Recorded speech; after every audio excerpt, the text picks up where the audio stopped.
تیز آندھی کا ایسا طوفان جو بہت شدید ہو اسے سائیکلون کہتے ہیں۔ ایک ایسا ہی طوفان آج کراچی سے 680 کلومیٹر کے فاصلے پر ہے اور مسلسل کراچی کی طرف بڑھ رہا ہے۔ آج ہم اسی سائیکلون کے بارے میں آپ کو معلومات دیں گے۔ یہ سائیکلون کس جگہ پر موجود ہے، کب تک اس کو کراچی سے ٹکرانے کا خطرہ ہے اور کون سے علاقے اس کی زد میں آ سکتے ہیں۔ آج سائیکلون ایک ایسے طوفان کو کہتے ہیں جو اب ہوا کی رفتار بہت تیز ہو جاتی ہے اور ہوا مسلسل دو دائروں میں گھومنا شروع ہو جاتی ہے۔ سائیکلون بہت خطرناک ہوتے ہیں اور بڑے پیمانے پر تباہی پھیلا سکتے ہیں۔ سائیکلون سمندر میں بننا شروع ہوتے ہیں۔ اس کی وجہ سے بہت اونچی لہریں بنتی ہیں اور کشتیوں کو نقصان پہنچتا ہے۔ اکثر بڑے بڑے جہاز بھی تباہ ہو سکتے ہیں۔ اکثر سائیکلون سمندروں میں ہی رہتے ہیں اور وہیں ختم ہو جاتے ہیں، زمین تک نہیں پہنچتے۔ لیکن اگر سائیکلون زمین کی سطح پر آئے تو بڑی عمارتوں کو خاک کر کے رکھ سکتے ہیں۔ کراچی ساحل سمندر پر واقع ہے۔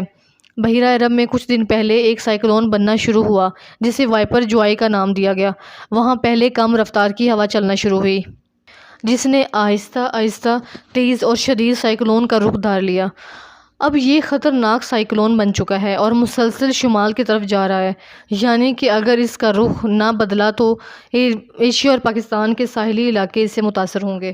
محکمہ موسمیات کے مطابق وائپر جوائی سائیکلون کی موجودہ صورتحال یہ ہے کہ اس کے گرد ہوا کی رفتار 195 کلومیٹر فی گھنٹہ تک پہنچ گئی ہے اور اس کے گرد 40 سے 50 فٹ اونچی لہریں اٹھ رہی ہیں۔ ایسی صورتحال اکثر سمندروں میں ہوتی رہتی ہے، یعنی اکثر سمندروں میں سائیکلونز بنتے رہتے ہیں، لیکن اکثر ایسا ہوتا ہے کہ ان سائیکلونز کا رخ بدل جاتا ہے یا ان کی شدت کم ہو جاتی ہے۔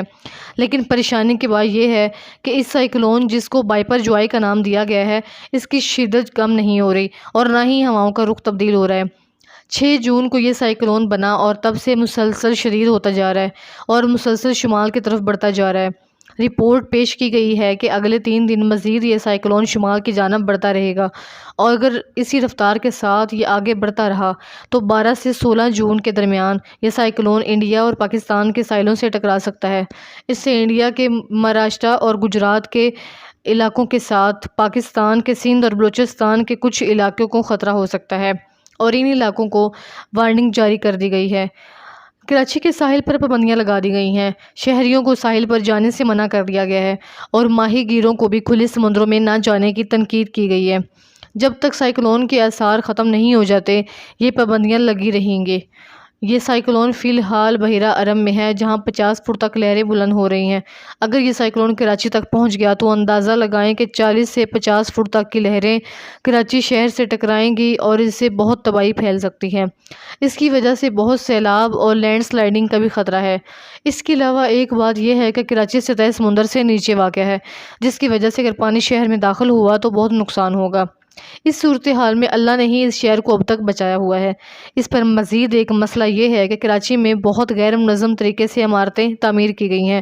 جو منصوبہ بنایا گیا تھا جس کے تحت عمارتیں تعمیر ہونی چاہیے تھی، اس پر بالکل بھی عمل نہیں کیا گیا اور نکاسی کے نظام کے لیے جو جگہ رکھی گئی تھی اس پر بھی عمارتیں بنا دی گئی ہیں۔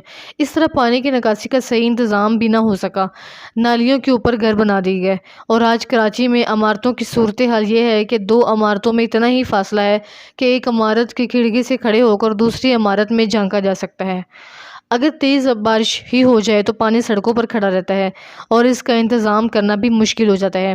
اس طرح زیادہ بارش بھی مسئلہ بن جاتی ہے۔ اس صورتحال میں اگر اس شدت کا سائیکلون کراچی سے ٹکراتا ہے تو یقیناً بہت تباہی ہوگی، جس کی وجہ سے پاکستان کے دوسرے شہر بھی متاثر ہو سکتے ہیں۔ سن 2000 کے قریب ایک شخص نے کہا تھا کہ کراچی شہر 2040 اور 2050 کے درمیان مکمل طور پر ختم ہو جائے گا۔ اب تک اس شہر کو بہت سارا نقصان پہنچایا جا چکا ہے، لیکن انتظامیہ سے لے کر تعمیرات تک کراچی اپنی موجودہ صورتحال سے کئی گنا بہتر ہو سکتا تھا اگر صحیح طور پر اس کا نظام چلایا جاتا، لیکن تقریباً ہر حکومتی نمائندے نے اسے نقصان ہی پہنچایا۔ خدا ہمارے پاکستان کو اپنے حفظ و امان میں رکھے۔ اس سائیکلون کا نام بنگلہ دیش کی طرف سے رکھا گیا ہے۔ دراصل سائیکلون اور طوفانوں کو مختلف نام دیے جاتے ہیں تاکہ طوفان کے بارے میں صحیح طور پر علم رکھا جا سکے۔ یہ کام ایک تنظیم کرتی ہے اور مختلف ممالک جن میں پاکستان، بنگلہ دیش اور انڈیا کے علاوہ 10 مزید ملک بھی شامل ہیں۔ یہ سب ممالک کچھ نام تجویز کرتے ہیں جو کہ طوفانوں اور سائیکلونز کو آئیڈینٹیفائی کرنے کے لیے استعمال کیے جاتے ہیں۔ اس سائیکلون کا نام بائپر جوائے رکھا گیا ہے، جو کہ بنگلہ دیش کی طرف تجویز کیا گیا تھا۔ اس سے پہلے ستمبر سے اکتوبر 2019 میں بحیرہ عرب میں ایک سائیکلون آیا تھا، جس نے سندھ اور بلوچستان کے علاقوں کو متاثر کیا تھا۔ اب تک کے سب سے تباہ کن سائیکلون کی بات کریں تو 12 نومبر 1970 کو انڈیا اور مشرقی پاکستان سے ٹکرانے والے بولا سائیکلون اب تک ریکارڈ کیا جانے والا سب سے زیادہ خطرناک سائیکلون تھا۔ بولا سائیکلون سے کم از کم 3 لاکھ لوگوں کی موت ہوئی۔ 1969 میں بحر ہند میں آنے والا یہ چھٹا طوفان تھا اور اس کو تاریخ کا سب سے زیادہ جان لیوا سائیکلون مانا جاتا ہے۔ ان کے علاوہ بھی دنیا میں کئی طرح کے طوفان آئے، جن کی پہچان کے لیے مختلف نام بھی دیے گئے۔ اس طوفانوں نے بہت تباہی پھیلائی اور جانیں نگل لی، اور کچھ طوفان ایسے بھی تھے جن سے کوئی بڑا نقصان نہیں ہوا۔ سن 1979 میں آنے والا ٹائفون ٹپ نامی طوفان مغربی بحر الکاہل میں مائکرونیشیا کے قریب بنا۔ یہ 2002 کلومیٹر کے قطر میں پھیلا ہوا تھا۔ یہ اپنی سائز اور شدت دونوں میں ریکارڈ توڑ دیا۔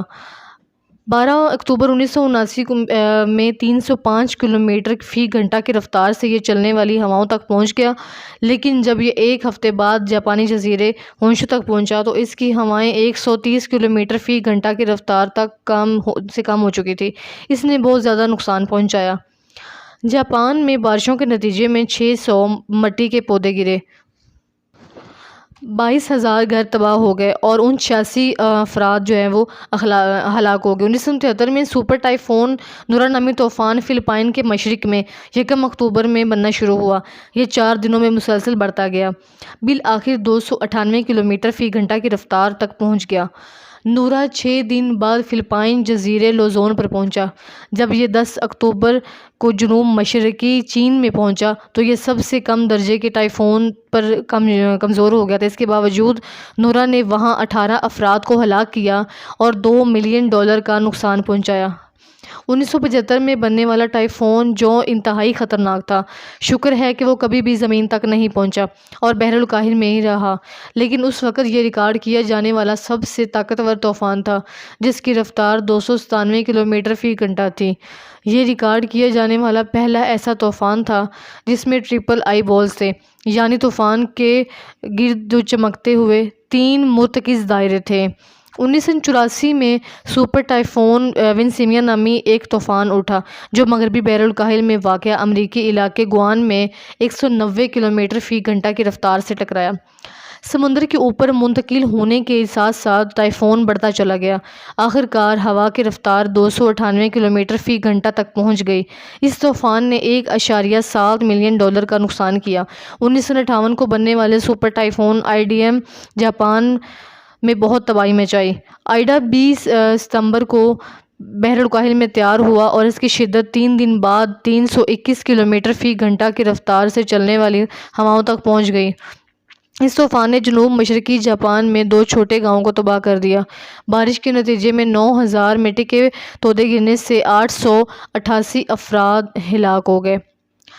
اگر ہم غور کریں تو ان طوفانوں کی ظاہری وجہ ملتی ہے کہ ہواؤں کی شدت تیز ہو جائے یا جو پھر تباہی پھیلاتے ہیں، مگر یہ ہمارے لیے سوچنے کا موقع بھی ہوتا ہے کہ کہیں ہم کچھ ایسا تو نہیں کر رہے جس کی وجہ سے ہم پر یہ قدرتی آفات سزا کے طور پر بھیجی جا رہی ہوں۔ امید ہے کہ آج کی ویڈیو آپ کو پسند آئی ہوگی۔ اگر ویڈیو اچھی لگے تو چینل کو لائک اور سبسکرائب ضرور کریں۔